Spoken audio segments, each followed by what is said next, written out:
வணக்கம். நீங்கள் இணைந்திருப்பது சமூகத்தின் மதிய நேர பிரதான செய்திகளோடு இணைந்து கொள்ளும் நான் டோரின் புஷ்பராஜா. விரிவான செய்திகளுக்குள் செல்வதற்கு முன்னதாக முதலில் தலைப்புச் செய்திகள்.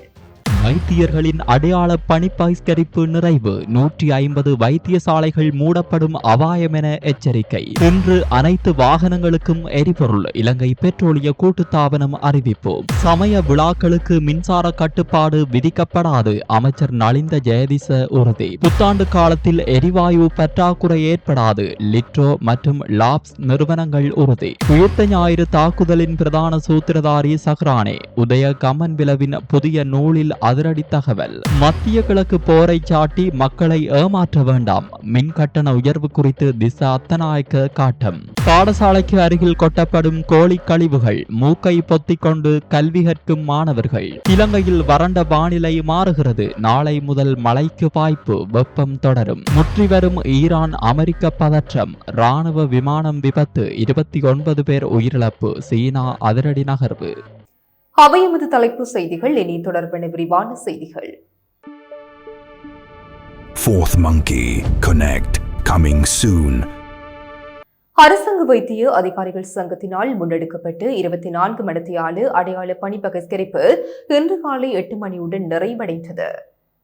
இந்த தொழிற்சங்க நடவடிக்கையின் அடுத்த கட்ட நகர்வுகள் குறித்து இன்று நடைபெறவுள்ள அவசர நிறைவேற்றுக்குழு கூட்டத்தின் பின்னரே இறுதி தீர்மானம் எடுக்கப்படும் என சங்கத்தின் துணை செயலாளர் வைத்தியர் சமில் விஜயசிங்க தெரிவித்துள்ளார். ஊடகங்களுக்கு கருத்து வெளியிட்ட வைத்தியர் சமில் விஜயசிங்க சுகாதார அமைச்சரின் செயல்பாடுகளை கடுமையாக சாடினார். சுகாதார அமைச்சர் தனது அரசியல் பிம்பத்தை மெருகேற்றிக் கொள்வதாகவும் பயிற்சிக்காக நியமிக்கப்பட்ட வைத்தியர்களுக்கான இடமாற்ற பட்டியலை தவறாக பயன்படுத்தி வருகிறார். கஷ்ட பிரதேசங்களுக்கான வைத்தியர் இடமாற்ற பட்டியல் முழுமையாக சீர்குலைக்கப்பட்டுள்ளதாக அவர் குற்றம் சுமத்தினார். முறையற்ற இடமாற்ற கொள்கை காரணமாக பாரிய விளைவுகள் ஏற்படும் என வைத்திய அதிகாரிகள் சங்கம் எச்சரித்துள்ளது. அடுத்த 2 மாத காலப்பகுதிக்குள் நாட்டில் சுமார் 150 கஷ்ட பிரதேச வைத்தியசாலைகள் மூடப்படும் அபாயம் ஏற்பட்டுள்ளது. இந்த பிரச்சனையை தீர்ப்பதற்கு அரசாங்கத்திடம் எவ்வித திட்டமிடலோ அல்லது தயார் நிலையோ இல்லை என வைத்தியர் சமில் விஜயசிங்க சுட்டிக்காட்டினார். சுகாதார அமைச்சர் ஊடகங்களுக்கு முன்னால் தோன்றி தவறான தகவல்களையும் புள்ளி விவரங்களையும் பெருமையுடன் முன்வைப்பதாக தெரிவித்தார்.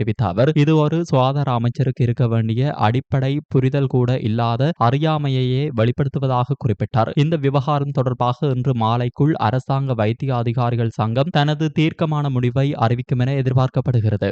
வீட்டி கேஷ் அண்ட் கரி வீட்டி சூப்பர் ஸ்டோரின் கல்யாணி அன்னபூரணி பிராண்டில் அன்றாட வாழ்க்கையின் அனைத்து பொருட்களையும் ஒரே இடத்தில் பெற்றுக்கொள்ள வீட்டி கேஷ் அண்ட் கரி பாரிஸின் லாட்சப்பல். இன்று ஒற்றை மற்றும் இரட்டை ஆகிய 2 இலக்கங்களையும் இறுதி இலக்கமாக கொண்டு அனைத்து வாகனங்களுக்கும் எரிபொருள் விநியோகிக்கப்படும் என இலங்கை பெட்ரோலிய கூட்டுத்தாபனம் அறிவித்துள்ளது.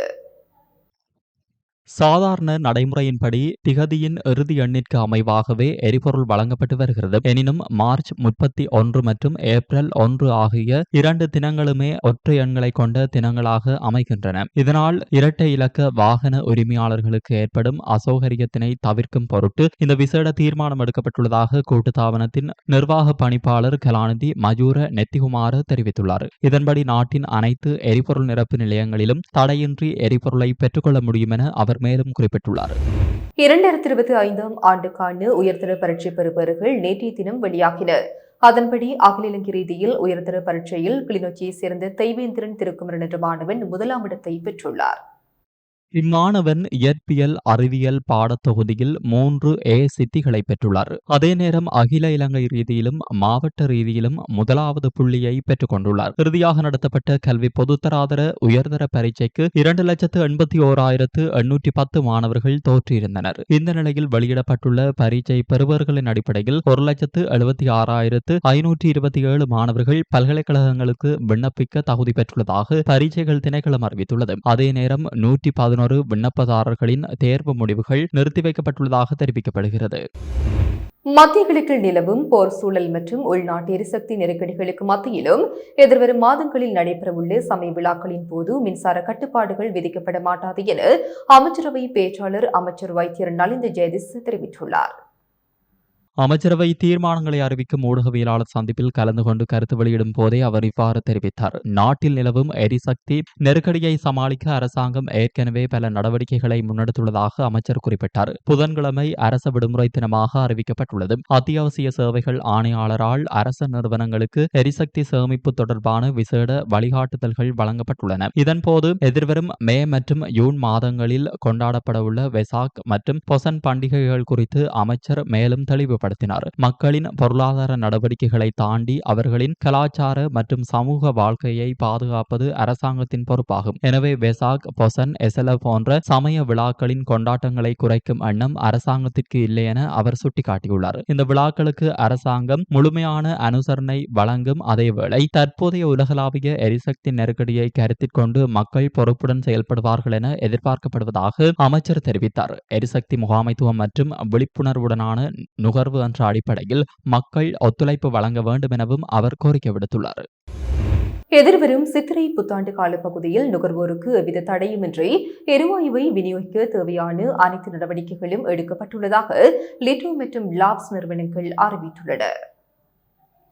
பண்டிகை காலத்தில் எரிவாயுவுக்கான கேள்வி அதிகரிப்பதை கருத்தில் கொண்டு சந்தையில் பற்றாக்குறை ஏற்படாதவாறு விநியோக கட்டமைப்பை வலுப்படுத்தியுள்ளதாக இரு நிறுவனங்களும் தெரிவித்துள்ளன. ஏப்ரல் மாதத்திற்கான எரிவாயு தேவையை விஞ்சி பூர்த்தி செய்யும் வகையில் விசேட விநியோக திட்டங்களை வகுத்துள்ளதாக லிட்டோ நிறுவனம் தெரிவித்துள்ளது. இலங்கைக்கு சொந்தமான 42,000 மெட்ரிக் டன் எரிவாயு இருப்பு தற்போது மாலைதீவில் நிறுத்தி வைக்கப்பட்டுள்ளது. இதனை விரைவாக நாட்டிற்கு கொண்டுவர நடவடிக்கைகள் எடுக்கப்பட்டுள்ளன. மே மாத தேவைக்காக 33,000 மெட்ரிக் டன் எரிவாயுவை ஏற்றி வரும் கப்பல் ஏப்ரல் மாதம் 25ஆம் தேதி நாட்டை வந்தடைய உள்ளது. இதுகுறித்து கருத்து தெரிவித்த லிட்டோ நிறுவன தலைவர் தன்ன குணவர்தன ஏப்ரல் மாத தேவையை பூர்த்தி செய்ய தற்போதுள்ள கையிருப்பு போதுமானது என உறுதியளித்துள்ளார். இதேவேளை லாப்ஸ் எரிவாயு நிறுவனமும் தனது விநியோக நடவடிக்கைகளை தீவிரப்படுத்தியுள்ளது. இதுகுறித்து அந்த நிறுவனத்தின் தலைமை நிர்வாக அதிகாரி நலிந்த குருகுலசூரிய தெரிவிக்கையில் 7,000 மெட்ரிக் டன் எரிவாயுவை ஏற்றி வரும் கப்பல் எதிர்வரும் ஏப்ரல் மாதம் 4ஆம் தேதி இலங்கையை வந்தடையும் என எதிர்பார்க்கப்படுகிறது. இதன் மூலம் புத்தாண்டு காலத்தில் நுகர்வோர் எவ்வித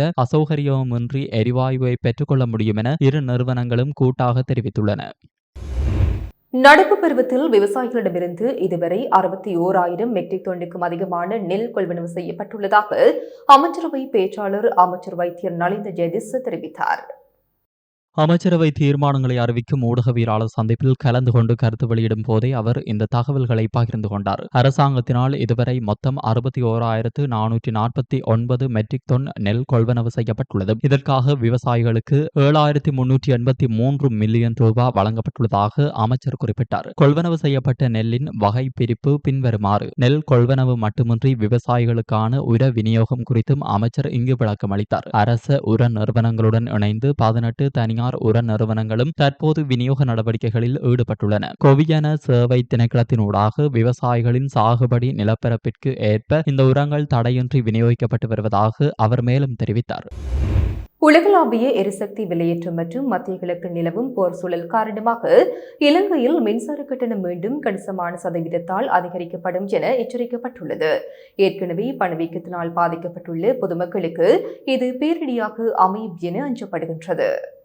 மத்திய கிழக்கு மோதல்கள் காரணமாக உலக சந்தையில் எரிசக்தி செலவுகள் அதிகரித்துள்ளதே இந்த உத்தேச கட்டண உயர்வுக்கான முதன்மை காரணமாக கூறப்படுகிறது. இதுகுறித்து இலங்கை பொது பயன்பாடுகள் ஆணைக்குழுவின் தலைவர் KPL சந்திரலால் கருத்து தெரிவிக்கையில் தற்போதைய மின் கட்டணங்கள் மோதலுக்கு முந்தைய எரிசக்தி செலவுகளையே பிரதிபலிக்கின்றன. உலகளாவிய எரிசக்தி விலைகள் தொடர்ந்து உயர்ந்தால் ஏப்ரல் மாதத்தில் மின் கட்டணங்களில் மேலதிக மாற்றங்கள் செய்யப்பட வேண்டியிருக்கும். அரசாங்கம் இந்த மாதத்தில் மட்டும் ஏற்கனவே 3 முறை எரிபொருள் விலையை உயர்த்தியுள்ளது. இந்த உயர்வு மொத்தமாக 1/3 அதிகமாக உள்ள நிலையில் எரிசக்தி நுகர்வை குறைக்க அரசாங்கம் பின்வரும் அதிரடி நடவடிக்கைகளை எடுத்துள்ளது. மின்சாரம் மற்றும் எரிபொருள் பயன்பாட்டை குறைக்க அரச துறையில் 4 நாள் வேலை வாரம் அறிமுகப்படுத்தப்பட்டுள்ளது. இயன்றவரை தனியார் நிறுவனங்களையும் ஊழியர்களை வீட்டிலிருந்து பணிபுரிய அனுமதிக்குமாறு அதிகாரிகள் கோரிக்கை விடுத்துள்ளனர். உலகளாவிய எண்ணெய் மற்றும் எரிவாயு ஏற்றுமதியின் 20% கையாளும் ஹோர்முஸ் நீரிணை வழித்தடத்தில் ஏற்பட்ட ஏற்பட்டுள்ள கட்டுப்பாடுகள் சர்வதேச அளவில் விநியோக பற்றாக்குறையை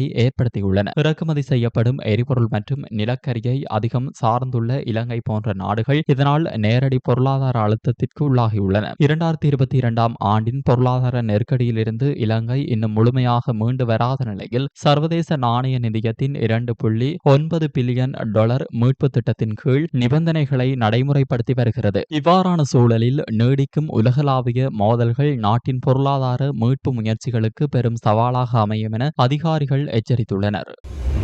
2019 ஆண்டு இடம்பெற்ற உயிர்த்த ஞாயிறு பயங்கரவாத தாக்குதலின் பிரதான சூத்திரதாரி சக்ரான் ஹாசிம் என்பது தர்க்க ரீதியாகவும் சாட்சியங்கள் ஊடாகவும் நிரூபிக்கப்பட்டுள்ளதாக பிவுத்துரகில உரிமை கட்சியின் தலைவரும் முன்னாள் அமைச்சருமான உதய் கமன் பில தெரிவித்துள்ளார். அவரால் எழுதப்பட்ட உயிர்த்த ஞாயிறு தாக்குதலுக்கு பின்னால் உள்ள மூளையை தேடி எனும் நூல் வெளியீட்டு விழா நேற்று கொழும்பில் நடைபெற்றது. இதன்போது உரையாற்றும் போதே அவர் இந்த தகவல்களை பகிர்ந்து கொண்டார். இந்த நிகழ்வு அரசியல் அரங்கில் பெரும் பரபரப்பை ஏற்படுத்தியுள்ளது. இதற்கு காரணம் தாக்குதல் இடம்பெற்ற போது ஆட்சியில் இருந்தவர்கள் மற்றும் விசாரணைகளை முன்னெடுத்தவர்களான முன்னாள் ஜனாதிபதிகள் மஹிந்த ராஜபக்ஷ, மைத்திரிபால சிறிசேன மற்றும் கோட்டாபய ராஜபக்ஷ ஆகியோர் நீண்ட இடைவெளிக்கு பின்னர் ஒரே மேடையில் ஒன்றாக கலந்து கொண்டமையாகும். உதய கமன்பில தனது உரையின் போது தாக்குதல் தொடர்பான பல திடுக்கிடும் உண்மைகளை முன்வைத்தார். இந்த தாக்குதலுக்காக சுமார் 30 கோடி ரூபாய் செலவிடப்பட்டுள்ளது. இதற்கான முழுமையான நிதியை தேசிய மக்கள் சக்தியின் உறுப்பினரான முகமது இப்ராஹிம் வழங்கியிருந்தார். வெடிபொருட்களை திரட்டியது முதல் குண்டுதாரிகளை தெரிவு செய்தது மற்றும் இலக்குகளை தீர்மானித்தது வரை அனைத்து உள்கட்டமைப்பு வேலைகளையும் சஹ்ரான் ஹாசிமே முன்னின்று கையாண்டுள்ளார். இந்த தாக்குதலானது IS பயங்கரவாதிகளின் தேவைக்காகவே முன்னெடுக்கப்பட்டது. இதற்கான ஆதாரங்கள் அமெரிக்க நீதிமன்றத்தில் சாட்சியங்களாக பதிவு செய்யப்பட்டுள்ளன. விசாரணைகளை திசை திருப்ப சிலர் முயன்றாலும் சஹ்ரானே இதன் மாஸ்டர் மைண்ட் என்பதற்கு போதிய சான்றுகள் இருப்பதாக கமன்பில குறிப்பிட்டார். குண்டுதாரிகள் எவ்வாறு தெரிவு செய்யப்பட்டார்கள் மற்றும் குண்டுகள் தயாரிக்கப்பட்ட விதம் குறித்து பல ரகசிய தகவல்களை இந்த நூல் சான்றுகளுடன் விளக்கியுள்ளது. இந்த நிகழ்வில் அரசியல் பிரமுகர்கள், சிவில் சமூக பிரதிநிதிகள் மற்றும் உள்நாட்டு வெளிநாட்டு ஊடகவியலாளர்கள் என பலரும் கலந்து கொண்டுள்ளனர். மின்சார கட்டணத்தை சடதியாக அதிகரித்ததன் மூலம் தற்போதைய அரசாங்கம் நாட்டு மக்களை சொல்லனா துயரத்திற்கு உள்ளாக்கியுள்ளதாக ஐக்கிய மக்கள் சக்தியின் தேசிய அமைப்பாளர் திசாத் நாயக்கு தெரிவித்தார். எதில்கோட்டையில் உள்ள கட்சியின் தலைமை பணிமனையில் நேற்று நடைபெற்ற ஊடகவியலாளர் சந்திப்பில் கலந்து கொண்டு கருத்து தெரிவிக்கும் போதே அவர் இவ்வாறு தெரிவித்தார். நாட்டின் மொத்தமுள்ள 6.7 மில்லியன் மின் நுகர்வோரில் சுமார் 5.2 மில்லியன் பேர் இந்த மின்கட்டண அதிகரிப்பால் நேரடியாக பாதிக்கப்பட்டுள்ளதாக அவர் சுட்டிக்காட்டினார். தேர்தலுக்கு முன்னர் மின் கட்டணத்தை 33% குறைப்பதாக உறுதியளித்த அரசாங்கம் இன்று அதற்கு மாறாக 40% கட்டணத்தை அதிகரித்துள்ளது. இது நடுத்தர மற்றும் குறைந்த வருமான பெறுவோர் மீது சுமத்தப்பட்ட பாரிய பொருளாதார சுமையாகும் என அவர் சுட்டிக்காட்டினார். மத்திய கிழக்கு போர் சூழலால் மின் கட்டணத்தை அதிகரிக்க நேரிட்டதாக அரசாங்கம் கூறும் காரணத்தை ஐக்கிய மக்கள் சக்தி வன்மையாக நிராகரிப்பதாக அவர் தெரிவித்தார். நுரைச்சோலை மின் உற்பத்தி நிலையத்திற்கு தரமற்ற நிலக்கரியை கொண்டு வந்தமையினால் 150 மெகாவாட் மின்சாரம் தேசிய கட்டமைப்புக்கு இழக்கப்பட்டுள்ளது. இந்த இழப்பை ஈடுகட்ட அதிக விலைக்கு டீசல் மூலம் மின்சாரத்தை கொள்வனவு செய்து அந்த நட்டத்தை மக்கள் மீது அரசாங்கம் சுமத்தியுள்ளது. சர்வதேச சந்தையில் நெருக்கடிகள் ஏற்படும் போது ஏனைய நாடுகள் மக்களுக்கு சலுகைகளை வழங்கும் நிலையில் இலங்கை அரசாங்கம் பாரிய அளவில் வரி வசூலிப்பதாக அவர் குற்றம் சுமத்தியுள்ளார். எரிபொருள் விலையில் 1/3 பகுதியை வரியாக பெற்றுக்கொண்டு தனியார் நிறுவனங்களை பாதுகாப்பதற்காக அந்த வரிகளை குறைக்க அரசாங்கம் மறுத்து வருவதாக அவர் மேலும் தெரிவித்தார். அரசாங்கம் குறுகிய காலத்தில் 1.4 பில்லியன் டாலர் கடனை பெற்றுள்ள போதிலும் அதனால் நாட்டிற்கோ மக்களுக்கோ எந்த பயனும் கிடைக்கவில்லை என அவர் குறிப்பிட்டார். அரசாங்கத்தின் இந்த நிர்வாக திறமையின்மை காரணமாக 2026 மற்றும் 2027 ஆண்டுகளில் நாடு இன்னும் பாரிய பொருளாதார நெருக்கடிக்கு முகம் கொடுக்க நேரிடும் என திசா அத்தநாயக்க எச்சரிக்கை விடுத்துள்ளார். யாழ்ப்பாணத்தில் அதிஉயர்ந்த மற்றும் நவீன வசதிகளுடனான டில்கோ ப்ளூ ஓஷன் நிறுவனத்தின் மூலம் வழங்கும் யாழ் ராயல் பேலஸ். கம்பகம் மாவட்டம் வெளிவேறிய பகுதியில் பொது வீதியில் ஓட்டோ ஒன்றில் ஆபத்தான முறையில் சாகசத்தில் ஈடுபட்ட இருவர் சமூக வலைதளங்களில் பரவிய வீடியோ ஆதாரத்தின் அடிப்படையில் போலீசாரால் கைது செய்யப்பட்டுள்ளனர். நேற்று முன்தினம் திங்கட்கிழமை நெடுங்கமுவ முதல் மேககவத்து வரையிலான பிரதான வீதியில் இடம்பெற்ற இந்த சம்பவம் தொடர்பான வீடியோ வைரலானதை அடுத்து போக்குவரத்து முகாமைத்துவம் மற்றும் வீதி பாதுகாப்பு பிரிவுக்கு பொறுப்பான பிரதி போலீஸ் மாதிபர் WPJ சேனாதிரவின் உத்தரவின் பேரில் இந்த நடவடிக்கை எடுக்கப்பட்டுள்ளது. கைது செய்யப்பட்டு 22 வயதுடைய சாரதி மற்றும் 23 வயதுடைய ஓட்டோ உரிமையாளர் ஆகியோரிடம் நடத்தப்பட்டு மருத்துவ பரிசோதனையில் அதிர்ச்சிகரமான தகவல்கள் வெளியாகியுள்ளன. ஓட்டோ உரிமையாளர் கஞ்சா போதையில் இருந்துள்ளமை உறுதி செய்யப்பட்டுள்ளது. சாரதி சம்பவத்தின் போது போதை மாத்திரைகளை உட்கொண்டிருந்தமை கண்டறியப்பட்டுள்ளது. போலீஸ் தொழில்நுட்ப குழுவினர் சமூக வலைதள வீடியோவை ஆய்வு செய்து சந்தேக நபர்களை அடையாளம் கண்டனர். பெலிவேறிய போலீசார் இவர்களை கைது செய்ய சென்றபோது தப்பியோட முயன்ற போதிலும் போலீசாரால் அவர்கள் மடக்கி பிடிக்கப்பட்டனர். வீதிகளில் போலீசார் இல்லாத நேரத்திலும் சமூக பொறுப்புடன் இவ்வாறான குற்றங்களை வீடியோ எடுத்து வெளியிட்ட நபருக்கு எனது நன்றிகள். சட்டத்தை நிலைநாட்டு பொதுமக்களின் இத்தகைய ஒத்துழைப்பு மிகவும் அவசியமானது என பிரதி போலீஸ் அதிபர் சேனாதீர தெரிவித்துள்ளார். ஆபத்தான முறையில் வாகனத்தை செலுத்தியமை மற்றும் கொலை முயற்சிக்கு இணையான குற்றம் உள்ளிட்ட பாரதூரமான பிரிவுகளின் கீழ் சந்தேக நபர்கள் 2 மீதும் வழக்கு பதிவு செய்யப்பட்டுள்ளது. அவர்கள் விரைவில் நீதிமன்றத்தில் முன்னிலைப்படுத்தப்பட உள்ளனர். கந்தலாய் பேராறு அல்தாரி கனிஷ்ட வித்தியாலயத்திற்கு முன்பாக சட்டவிரோதமான முறையில் கோழி கழிவுகள் மற்றும் குப்பைகள் கொட்டுவதால் மாணவர்கள் மற்றும் ஆசிரியர்கள் பாரிய சுகாதார அச்சுறுத்தல்களுக்கு உள்ளாகியுள்ளனர். பாடசாலைக்கும் இந்த கழிவுகள் கொட்டும் இடத்திற்கும் இடையிலான தூரம் வெறும் 15 மீட்டர் மட்டுமே என்பதால் அங்கிருந்து வீசும் கடும் துர்நாற்றம் மாணவர்களின் கற்றல் நடவடிக்கைகளை வெகுவாக பாதித்துள்ளது. கழிவுகளிலிருந்து வெளியேறும் சகிக்க முடியாத துர்நாற்றம் காரணமாக மாணவர்கள் வகுப்பறைகளில் மூக்கை பொத்திக் கொண்டே பாடம் படிக்க வேண்டிய நிலைக்கு தள்ளப்பட்டுள்ளனர். நிலைமை மோசமடைந்ததை அடுத்து துர்நாற்றத்தை கட்டுப்படுத்த வகுப்பறைக்குள் ஊதுபத்திகளை ஏற்றி வைத்து கல்வி கேட்கும் அவல நிலை ஏற்பட்டுள்ளதாக அங்கிருந்து வரும் தகவல்கள் தெரிவிக்கின்றன. இதுகுறித்து கருத்து தெரிவித்த ஆசிரியர்கள் சமூக பொறுப்பின்றி சிலர் பாடசாலைக்கு மிக அருகிலேயே கோழி கழிவுகளை கொட்டி செல்கின்றனர். இது நீண்ட காலமாக தொடரும் பிரச்சனையாகும் என தெரிவித்தனர். மழைக்காலங்களில் இந்த கழிவுகள் தேங்கி நிற்பதால் டெங்கு உள்ளிட்ட நோய் தொற்றுகள் பரவும் அபாயம் இருப்பதாகவும் மாணவர்களின் ஆரோக்கியம் கடுமையாக பாதிக்கப்படும் என்றும் சமூக ஆர்வலர்கள் எச்சரிக்கின்றனர். பாடசாலை சமூகம், பெற்றோர்கள் மற்றும் கந்தலாய் பிரதேச சபை உறுப்பினர்கள் இணைந்து சம்பந்தப்பட்ட அதிகாரிகளுக்கு பாடசாலை முன்பாக கழிவுகள் கொட்டப்படுவதை உடனடியாக தடுக்க நடவடிக்கை எடுக்க வேண்டும். தற்போதுள்ள கழிவுகளை அகற்றி மாணவர்களுக்கு சுகாதாரமான கல்வி சூழலை உருவாக்கித் தர வேண்டும். சட்டவிரோதமாக கழிவுகளை கொட்டுபவர்களை கண்டறிந்து அவர்களுக்கு எதிராக கடுமையான சட்ட நடவடிக்கை எடுக்க வேண்டும். எதிர்கால தூண்களான மாணவர்களின் ஆரோக்கியத்தை கருத்தில் கொண்டு அதிகாரிகள் இதற்கு உடனடி தீர்வை வழங்க வேண்டும் என்பதே அனைவரினதும் எதிர்பார்ப்பாகும் என கோரிக்கைகளை முன்வைத்துள்ளனர். கிரைமியா தீபகற்பக வான்பரப்பில் ரஷ்யாவின் அன்டோனோவ் 26 ரக ராணுவ போக்குவரத்து விமானம் விபத்துக்குள்ளானதில் அதில் பயணித்த 29 பேரும் உயிரிழந்துள்ளதாக ரஷ்ய பாதுகாப்பு அமைச்சகம் உத்தியோகபூர்வமாக அறிவித்துள்ளது. நேற்றைய தினம் மாஸ்கோ நேரப்படி மாலை 6 மணியளவில் கிரைமியா தீபகற்பகத்தின் மேல் திட்டமிட்ட பயணத்தில் இருந்த குறித்த விமானம் திடீரென கட்டுப்பாடு அறையுடனான தொடர்பை இழந்தது. இதனைத் தொடர்ந்து முன்னெடுக்கப்பட்ட தேடுதல் மற்றும் மீட்பு நடவடிக்கைகளின் போது விமானம் விபத்துக்குள்ளான இடம் கண்டறியப்பட்டது. விபத்துக்குள்ளான விமானத்தில் 6 விமான பணியாளர்களும் 23 பயணிகளும் என மொத்தம் 29 பேர் பயணித்திருந்ததுடன் அவர்கள் அனைவரும் உயிரிழந்துள்ளதாக தெரிவிக்கப்பட்டுள்ளது. விமானத்தின் சிதைந்த பாகங்களை ஆய்வு செய்ததில் வெளிப்புற தாக்குதல்கள் இதற்கும் இலக்கானதற்கான அறிகுறிகள் தென்படவில்லை என பாதுகாப்பு அமைச்சகம் குறிப்பிட்டுள்ளது. இதனால் தொழில்நுட்ப கோளாறு காரணமாகவே இந்த விபத்து நேரிட்டிருக்கலாம் என முதல்கட்ட விசாரணைகளில் தெரியவந்துள்ளது. இச்சம்பவம் குறித்து மேலதிக விசாரணைகளை மேற்கொள்வதற்காக ரஷ்ய பாதுகாப்பு அமைச்சின் விசேட குழு ஒன்று ஸ்தாபிக்கப்பட்டு விபத்து நடந்த இடத்தில் ஆய்வுகள் முன்னெடுக்கப்பட்டு வருகின்றன. அண்மை நாட்களாக வான்வழி அச்சுறுத்தல்கள் அதிகரித்து வரும் நிலையில் இந்த விபத்து சர்வதேச ரீதியாக பெரும் பரபரப்பை ஏற்படுத்தியுள்ளது. இலங்கையில் நிலவும் வறண்ட வானிலை ஏப்ரல் மாதம் 2ஆம் தேதி முதல் மாறக்கூடும் என எதிர்பார்க்கப்படுகின்றது. எனினும் இலங்கையில் நிலவும் வெப்பமான வானிலை தொடரும் எனவும் வளிமண்டலவியல் திணைக்களம் விடுத்துள்ள அறிக்கையில் தெரிவிக்கப்படுகிறது. மேலும் மேற்கு சப்ரகமுவ மற்றும் தென் மாகாணங்களில் உள்ள பல இடங்களில் மாலை அல்லது இரவு நேரங்களில் மழை அல்லது இடியுடன் கூடிய மழை பெய்யக்கூடும் எனவும் தெரிவிக்கப்படுகின்றது. நாட்டின் ஏனைய பகுதிகளில் பெரும்பாலும் வறண்ட வானிலை நிலவும் எனவும் அதிகாலை நேரங்களில் மத்திய சப்ரகமுவ ஊவா மற்றும் வடமத்திய மாகாணங்களிலும் காலி மற்றும் மாத்தறை மாவட்டங்களிலும் சில இடங்களில் அதிகாலை வேளையில் பனிமூட்டமான நிலை காணப்படும் என எதிர்பார்க்கப்படுகிறது. இந்த நிலையில் இடியுடன் கூடிய மழையின் போது தற்காலிகமாக ஒரு குறிப்பிட்ட பகுதியில் வீசும் பலத்த காற்று மற்றும் மின்னலால் ஏற்படும் சேதங்களை குறைப்பதற்கு பொதுமக்கள் தகுந்த முன்னெச்சரிக்கை நடவடிக்கைகளை மேற்கொள்ளுமாறும் வளிமண்டலவியல் திணைக்களம் விடுத்துள்ள அறிக்கையில் தெரிவிக்கப்படுகின்றது. இலங்கையின் தென்மேற்கு ஆழ்கடல் பகுதியில் கடற்படையினர் மேற்கொண்டு விசேட நடவடிக்கையின் போது சுமார் 6000 மில்லியன் ரூபாய் பெறுமதியான 300 கிலோகிராமுக்கும் அதிக கெரோயின் போதைப்பொருள் கைப்பற்றப்பட்டுள்ளது.